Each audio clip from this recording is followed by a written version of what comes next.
नमस्कार, आप देख रहे हैं दूरदर्शन किसान कार्यक्रम कृषि दर्शन में आप सभी का स्वागत है। मैं हूं आपके साथ ज्योत्सना टंडन। कृषि दर्शन एक ऐसा कार्यक्रम है जिसमें हम आपको कृषि जगत से जुड़ी तमाम जानकारियां देते हैं अपने 3 सेगमेंट्स के जरिए, जो कि हैं विज्ञान और किसान, कृषि स्टार्टअप और फार्मिंग इंडिया। इन तीनों ही सेगमेंट्स में होती हैं कुछ ऐसी खास जानकारियां जो कि आपके लिए काफ़ी लाभदायक साबित हो सकती हैं। तो अपने आज के इस कार्यक्रम में हम आपको जानकारी देंगे अनाज की रानी के बारे में, मिलवाएंगे आपको एक सफल किसान से और अंत में बात होगी मृदा स्वास्थ्य कार्ड योजना की। तो इन तमाम जानकारियों के साथ आइए शुरू करते हैं हमारा आज का कृषि दर्शन कार्यक्रम। आइए कार्यक्रम कृषि दर्शन में बढ़ते हैं आगे, देखते हैं हमारा पहला सेगमेंट विज्ञान और किसान। किसान भाइयों बहनों, मक्का जिसे अनाज की रानी कहा जाता है, पौष्टिकता से भरपूर होता है। मक्का की मांग इस वक्त पूरी दुनिया में है। आज हमारे देश में कई किसान भाई बहन ऐसे हैं जो कि मक्का की खेती करके अच्छा मुनाफा हासिल कर रहे हैं। परंपरागत तरीके से अगर आप मक्का की खेती कर रहे हैं तो उसमें अगर आप आधुनिक तकनीकों का इस्तेमाल करेंगे तो निश्चित तौर पर लागत को कम किया जा सकता है और आमदनी को बढ़ाया जा सकता है। आइए आपको मक्का के बारे में दे कुछ विशेष जानकारियां।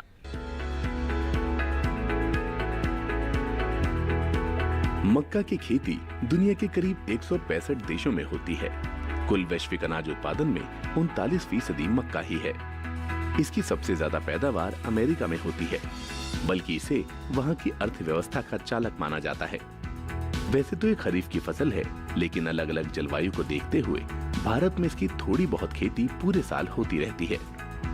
चावल और गेहूं के बाद मक्का ही हमारे देश की तीसरी सबसे बड़ी अनाज की फसल है। ये देश में कुल अनाज उत्पादन का लगभग 10% है। न सिर्फ इंसानों के लिए बल्कि पशुओं के लिए भी बेहतरीन आहार है। इसके अलावा स्टार्च, तेल, प्रोटीन, दवा, कॉस्मेटिक, फिल्म, कपड़ा, गम, पैकेज और पेपर जैसे उद्योगों के लिए भी ये कच्चा माल है। मक्का का जो आटा या दाने हम बाजार से लाते हैं, उन्हें यहाँ आने से पहले कई चरणों से गुजरना पड़ता है। कटाई के बाद मक्का के भुट्टों में काफी नमी होती है, इसीलिए उन्हें सुखाना जरूरी है। सुखाने के लिए बहुत ज्यादा जगह की जरूरत होती है। ज्यादातर किसान छत पर या आंगन में सुखाना पसंद करते हैं, लेकिन कई बार बारिश की वजह से किसानों को परेशानी होती है। यही वजह है कि मक्का सुखाने की मशीनें भी तैयार हो गई हैं। गुरदेव कौर पंजाब की रहने वाली हैं। वो मक्का की खेती करती हैं और पंजाब कृषि विश्वविद्यालय के साथ कई सालों से जुड़ी हैं। यहाँ से जो भी तकनीक विकसित हुई, गुरुदेव ने उसे अपने खेतों में आजमाया। पंजाब में मक्के की रोटी और सरसों का साग बहुत मशहूर है। एक छोटी सी मशीन घर के लिए है। इसमें आप आटा पीस सकते हैं और भुट्टों से दाना निकालने के बाद जो गुल्लियां बचती हैं, उन्हें आप जलाने के काम में ले सकते हैं या फिर गत्ता बनाने के। फसल के समय अक्सर भाव गिर जाते हैं। गुरदेव कौर मक्का के दाने निकालकर कोल्ड स्टोरेज में रख लेती हैं और समय समय पर वहां से निकालकर बेचती रहती हैं। उनकी मक्का देश के कई दूसरे हिस्सों तक जाती है।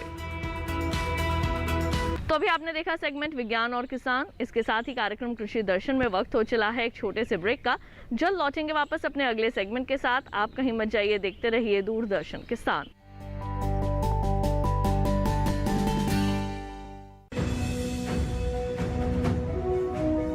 भारत सरकार का हर प्रयास किसानों को दे रहा है एक नई आस। देश के किसानों की खुशहाली और उन्हें आत्मनिर्भर बनाने के लिए भारत सरकार समर्पित है। प्रधानमंत्री श्री नरेंद्र मोदी जी के नेतृत्व में कृषि क्षेत्र में किए गए निरंतर प्रयासों के फलस्वरूप देश खाद्यान्न व बागवानी के क्षेत्र में आत्मनिर्भर हो चुका है और देश में दलहन का उत्पादन भी बढ़ा है। इसी तरह भारत सरकार ने खाद्य तेलों के उत्पादन को बढ़ाने के भी अनेक प्रयास किए हैं। इसी क्रम को आगे बढ़ाते हुए माननीय प्रधानमंत्री श्री नरेंद्र मोदी जी के नेतृत्व में भारत सरकार ने दूरदर्शी निर्णय लेते हुए राष्ट्रीय खाद्य तेल मिशन ऑयल पाम की शुरुआत की है।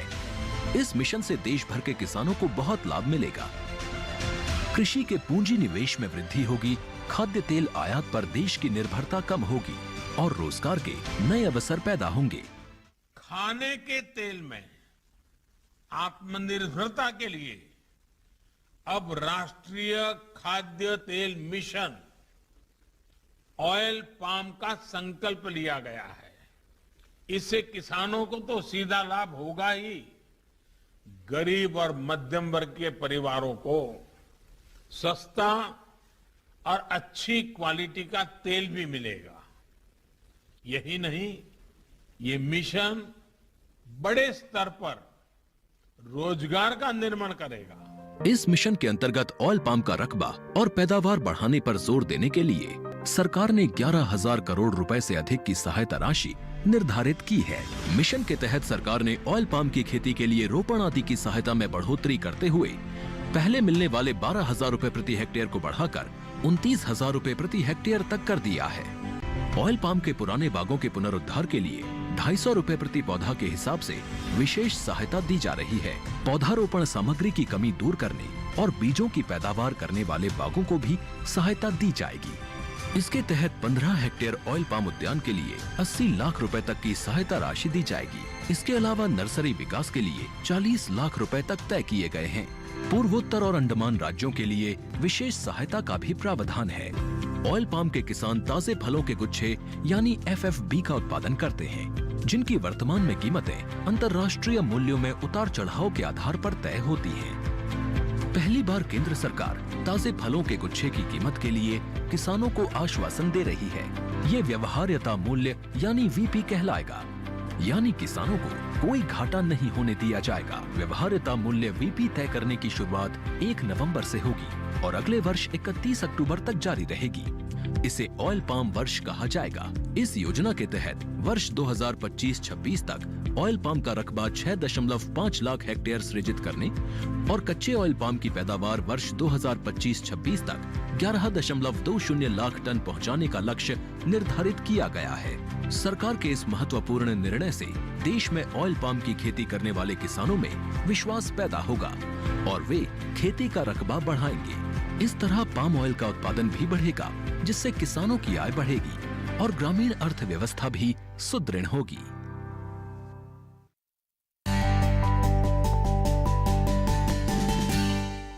ब्रेक के बाद एक बार फिर आप सभी का स्वागत है कार्यक्रम कृषि दर्शन में। आइए कार्यक्रम में बढ़ते हैं आगे और अब देखते हैं सेगमेंट कृषि स्टार्टअप।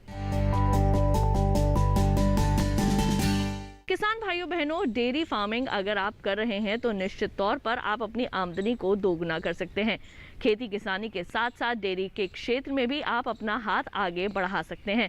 आधुनिक तौर तरीकों को अगर आप अपनाएंगे तो परिश्रम में कमी आएगी, साथ ही साथ मुनाफा जो है वो दोगुना होगा। आइए आज आपकी मुलाकात करवाते हैं एक ऐसे ही प्रगतिशील किसान से जो कि कर रहे हैं डेयरी फार्मिंग और किस तरह से लाभ उठा रहे हैं। आइए जानें उनकी सफलता की ये कहानी। खेती में कामयाबी मिल पाना ये एक बेहद कठिन परिश्रम और लंबे समय के इंतजार का फल होता है। आज हम बात कर रहे हैं एक ऐसे ही कामयाब किसान की जिन्होंने खेती में कामयाबी हासिल करने के लिए कड़ी मेहनत तो की है, साथ ही लंबे वक्त तक कामयाबी का इंतजार भी किया है। इनका नाम है विकास सिंह। इनका जन्म फरीदाबाद के एक छोटे से गांव में हुआ था। इनके पिता खेती करते थे। विकास को भी खेत से बेहद लगाव था, लेकिन जब उन्हें भविष्य चुनने का मौका मिला तो उन्होंने टेक्सटाइल इंजीनियरिंग करने का फैसला किया। विकास सिंह ने टेक्सटाइल इंजीनियरिंग की डिग्री लेकर अपने पिता के साथ ही काम करना शुरू कर दिया। वो अपने पिता के साथ केमिकल मैन्युफैक्चरिंग का काम देखने लगे। विकास सिंह अपने पिता के साथ काम तो कर रहे थे, लेकिन वो अंदर ही अंदर बेचैन थे। शायद उनकी ये बेचैनी अपनी जमीन और जड़ों से दूर होने की ही थी।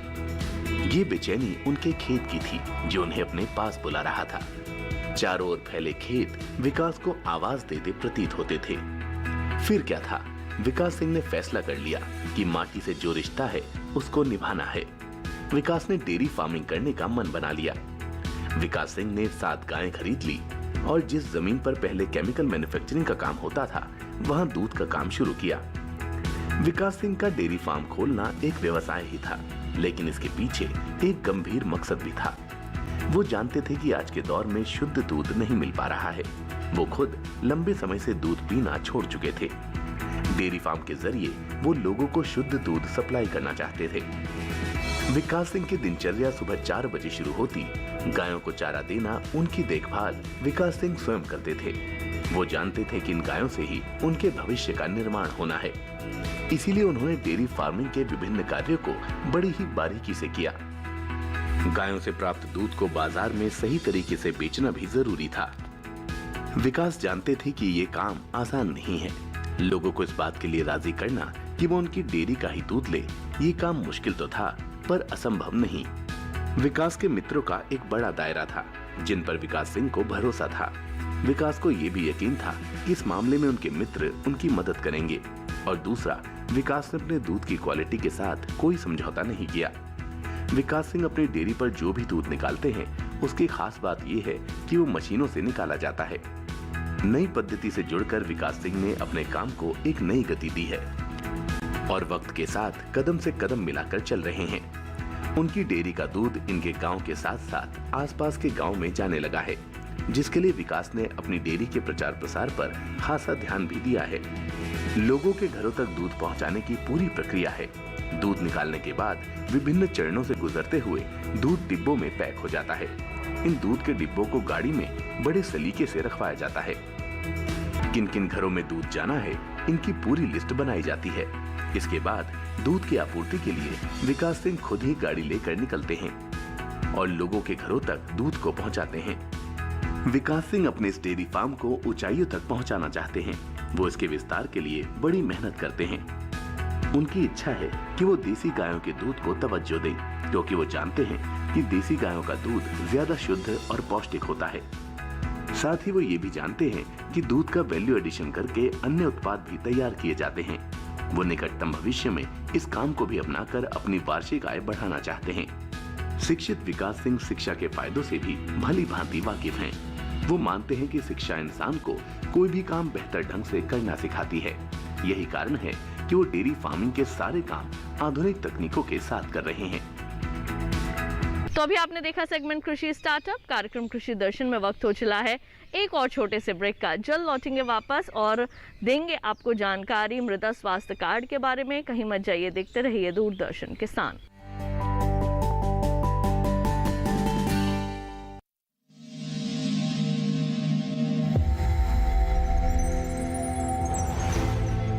आत्मनिर्भर किसान भारत की शान। उत्पादन में आत्मनिर्भर होने के साथ साथ फसल की कटाई के उपरांत उपज की हानि को रोकने, ग्रामीण क्षेत्रों में रोजगार सृजन करने और बीज से बाजार तक के विजन को मजबूती देने के उद्देश्य से 1 वर्ष पूर्व माननीय प्रधानमंत्री श्री नरेंद्र मोदी जी ने एक महत्वाकांक्षी केंद्रीय योजना एग्रीकल्चर इंफ्रास्ट्रक्चर फंड की शुरुआत की। इस आधुनिक इंफ्रास्ट्रक्चर से कृषि आधारित उद्योग लगाने में एक बहुत बड़ा बदलाव आएगा और बहुत बड़ी गति आएगी। साथियों, अब हम उस स्थिति की तरफ बढ़ रहे हैं जहां गांव के कृषि उद्योगों से फूड आधारित उत्पाद शहर जाएंगे और यही तो आत्मनिर्भर भारत अभियान का संकल्प है। एग्रीकल्चर इंफ्रास्ट्रक्चर फंड से पात्र लाभार्थी गोदामों का निर्माण कर सकते हैं, छटाई या ग्रेडिंग इकाई, पैकिंग हाउस, सप्लाई चेन और कोल्ड चेन जैसी सुविधाएं या फिर प्राथमिक कृषि प्रसंस्करण केंद्र की स्थापना कर सकते हैं। इस योजना के तहत पात्र लाभार्थियों को 2 करोड़ रुपए तक के ऋण पर अधिकतम 7 वर्ष के लिए ब्याज में 3% तक की छूट दी जा रही है।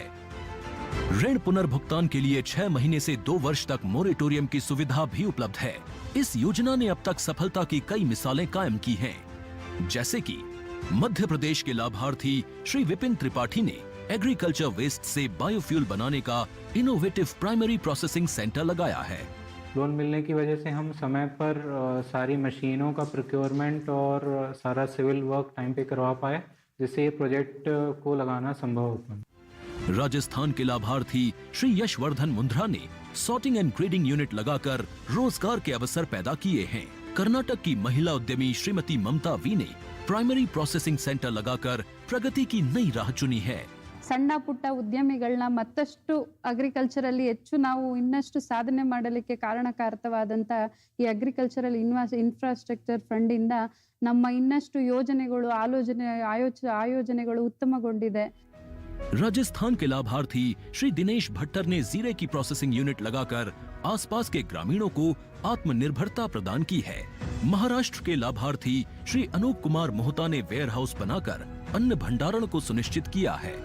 आज देश के कोने कोने से किसान, कृषि उद्यमी, किसान उत्पादक संघ, प्राथमिक कृषि सहकारी समितियां, स्वयं सहायता समूह और कृषि उपज मंडियां इस योजना का लाभ उठा रहे हैं।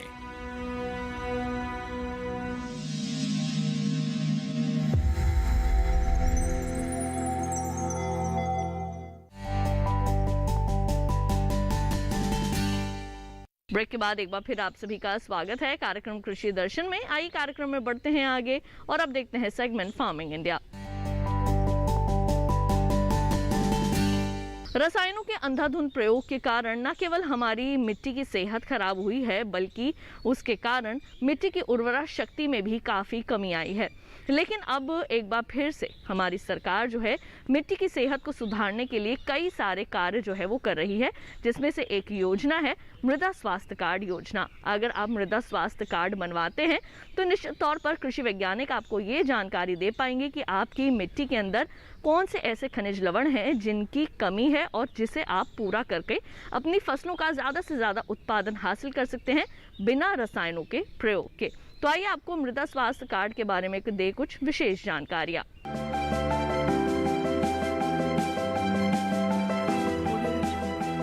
मिट्टी की कमजोर सेहत का असर फसलों की पैदावार और गुणवत्ता दोनों पर पड़ रहा है। साथ ही फसल लागत भी बढ़ती जा रही है। इसी समस्या के समाधान के लिए केंद्र सरकार ने 2015 में सॉइल हेल्थ कार्ड यानी मृदा स्वास्थ्य कार्ड योजना शुरू की थी। ये वही साल था जिसे अंतर्राष्ट्रीय मृदा वर्ष के रूप में मनाया गया। एक ऐसी योजना जो खेत की मिट्टी में कमजोरियों का भी पता लगाती है और बताती है कि मिट्टी में कौन से पोषक तत्व की कमी हो रही है। ज्यादा फसलें, उर्वरकों और कीटनाशकों का अंधाधुंध और असंतुलित इस्तेमाल मिट्टी की उपजाऊ शक्ति को लगातार कमजोर कर रहा है। जानकारी की कमी से किसान खेतों में रासायनिक उर्वरकों का इस्तेमाल कर रहे हैं, भले ही उस उर्वरक की जरूरत हो या न हो। किस खेत की मिट्टी को कौन सा तत्व चाहिए और कौन सा नहीं, ये सब जानने के लिए उसकी जांच जरूरी है। मृदा स्वास्थ्य कार्ड यही काम करता है। ये योजना पूरे देश में लागू है और मिट्टी की जांच के लिए देश भर में ही मिट्टी जांच की प्रयोगशालाएं स्थापित की गई हैं। जांच के बाद मिट्टी के गुण दोष की सूची तैयार होती है और फिर किसान को ये बताया जाता है कि उन्हें खेत में कौन सा पोषक तत्व कितनी मात्रा में डालना चाहिए। परीक्षण से ये भी पता चल जाता है कि किसान को कौन सी फसल बोनी चाहिए। अगर किसान कोई और फसल बोना चाहे तो अधिकारी फिर उस फसल के हिसाब से पोषण का सुझाव देंगे। ये योजना सभी 14 करोड़ किसानों के लिए बिल्कुल मुफ्त है। फरवरी तक के आंकड़े से पता चलता है कि 2019-20 के दौरान मध्य प्रदेश, छत्तीसगढ़, गुजरात, महाराष्ट्र, पंजाब, राजस्थान, हिमाचल प्रदेश और झारखंड के अलावा कई और राज्यों में 100 के 100% किसानों को ये योजना के तहत कवर कर लिया गया है। केरल में 90 से 95%, जबकि उत्तर प्रदेश और हरियाणा में 85 से 90% किसान इस योजना का हिस्सा हैं। अध्ययनों से पता चला है कि इस कार्ड की सलाह पर की गई खेत से लागत में 8 से 10% की बचत हुई है। इस कार्ड का एक पोर्टल बना हुआ है। किसान वहां से भी अपना कार्ड प्रिंट करवा सकते हैं।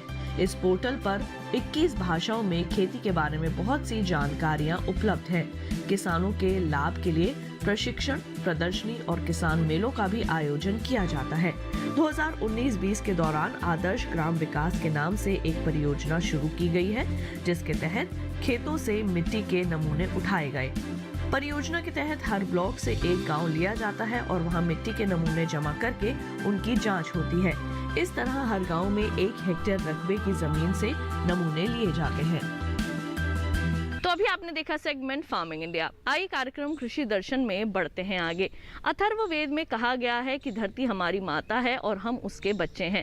जिस तरह से धरती हमारा पालन पोषण करती है, ठीक उसी तरह से हमें भी धरती की रक्षा करनी चाहिए, क्योंकि धरती की अगर सेहत बिगड़ी तो निश्चित तौर पर हमें काफ़ी नुकसान जो है वो उठाना पड़ेगा।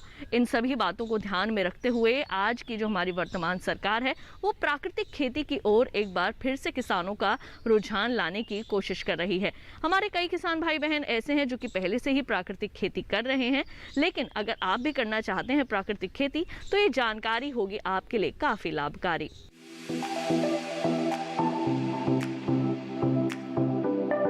रसायनों की वजह से मिट्टी की उपजाऊ शक्ति दिन ब दिन कमजोर होती जा रही है।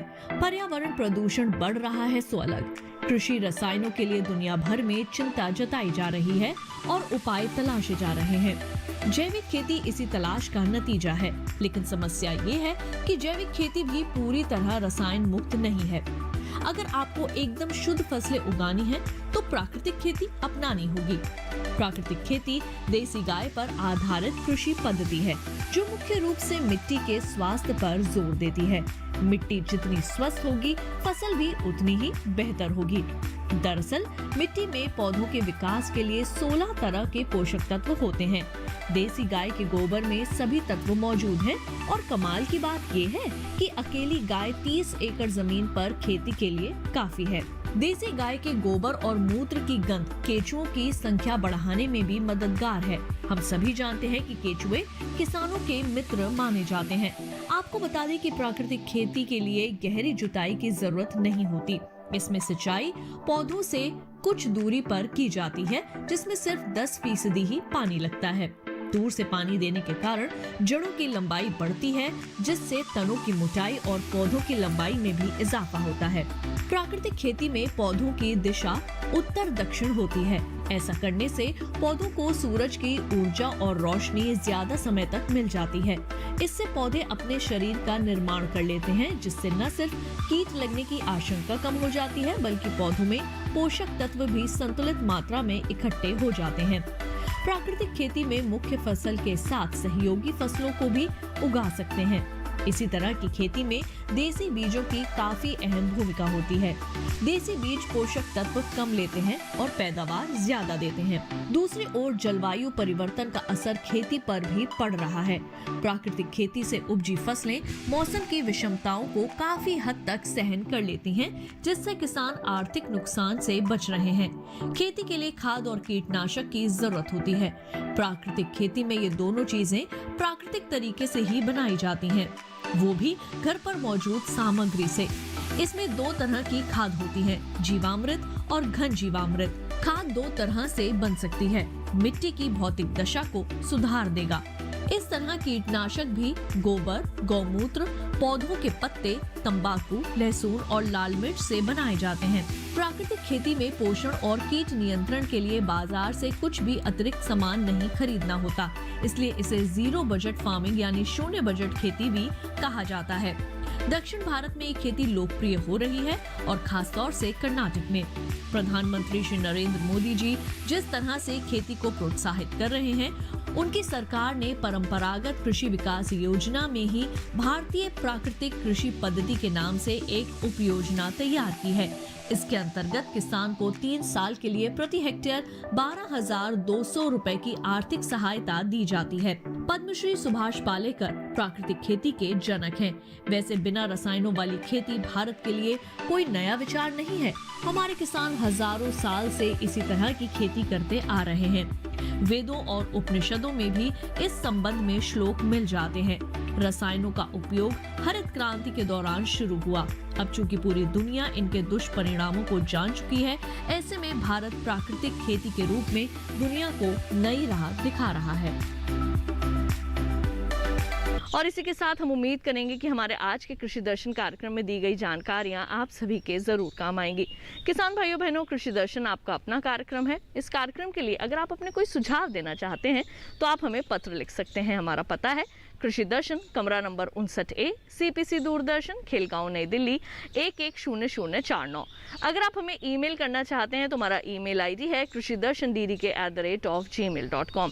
अगर आप इस कार्यक्रम को दोबारा देखना चाहते हैं तो टीवी स्क्रीन पर दिखाए जा रहे QR कोड को स्कैन कीजिए और दूरदर्शन किसान के YouTube चैनल पर जाकर आप आसानी से हमारे इस कार्यक्रम को देख सकते हैं।